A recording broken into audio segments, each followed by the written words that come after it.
Hello guys, welcome back to this channel. In today's video, I'm going to show you a new code from the Grow a Garden Zen update that you can redeem.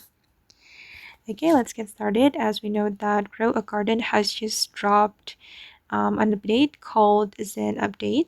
And here we got a code, guys, and I'm going to show you the code.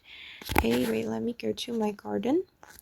Okay, and after you redeem the code, guys, you will get this gate, the Torii gate or the Whispering Torii gate. And to get this cosmetic, you can go to the redeem menu right here on the setting, select setting, and then you're going to scroll down until you find the redeem codes, and then you can type codes here, and then you just need to type in Torii gate like this, and then you can click on claim. And I have already claimed the code, and then you will get this Torii gate that you can place on your garden.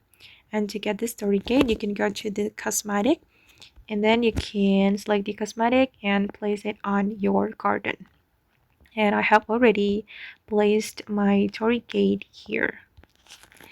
Okay guys, and that's all the tutorial for today. I hope this video will be useful for you. Thank you so much for watching, and bye.